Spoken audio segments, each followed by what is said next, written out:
Hi friends, welcome to Kalaga's crafts and vlogs.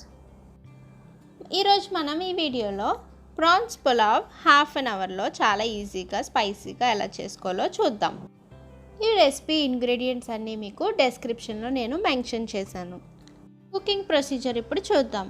దానికి నేను 1 cup ఘీ తీసుకొని హాఫ్ కప్ ఆయిల్ తీసుకున్నాను.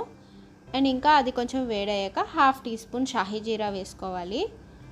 1 ఇంచ్ సైజ్ దాల్చిన చెక్కలు 2 పీస్ తీసుకోవాలి. అనాస పువ్వులు ఒక 3, బిర్యానీ ఆకులు ఒక 5 వేసాను. మరాఠీ మొగ్గ ఒక 3, జాపత్రి ఒక 3, యాలకులు ఒక 5, లవంగాలు ఒక 6 వేసాను.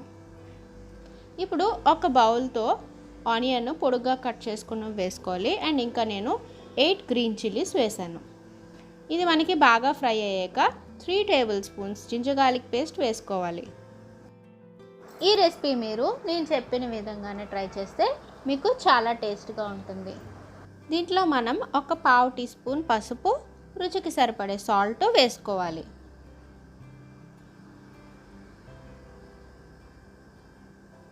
అండ్ ఇంకా ఇందులో నేను ఒక టేబుల్ స్పూన్ గరం మసాలా వేసాను.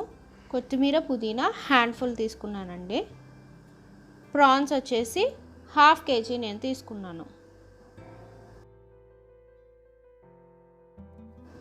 ఈ రొయ్యలు మనకి ఉడికేంత వరకు కొంచెం సేపు మూత పెట్టి మగ్గించుకుందాం. చూసారు కదా, వాటర్ అంతా బయటకు వచ్చేసిందండి. ఇప్పుడు మనం దీనికి సరిపడే కారం ఇందులో వేసుకుందాం. నేనైతే ఇక్కడ 2 టేబుల్ స్పూన్స్ వేసాను. ధనియా powder 1 teaspoon. Biryani rice నేను 2 కప్స్ తీసుకున్నాను. అది ముందుగా సోక్ చేసి పెట్టుకొని వాష్ చేసుకున్నాను. ఇప్పుడు ఆ వాష్ చేసుకున్న రైస్ని మనం ఇందులో యాడ్ చేసేసుకోవాలి.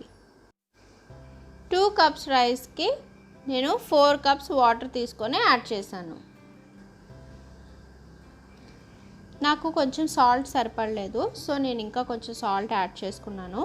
అండ్ ఇంకా 1 టేబుల్ స్పూన్ బిర్యానీ మసాలా, 1 నిమ్మకాయ ఏమో జ్యూస్ పిండానండి. ఈ నిమ్మకాయ వేయడం వల్ల రొయ్యల పులావ్కి చాలా టేస్ట్ వస్తుంది. మీరు డెఫినెట్గా ట్రై చేయండి.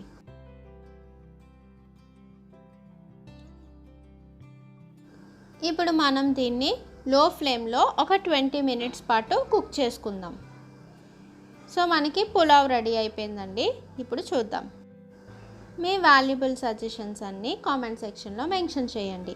ఈ వీడియో కనుక మీకు నచ్చినట్టయితే లైక్ చేసి, షేర్ చేసి, సబ్స్క్రైబ్ చేయండి.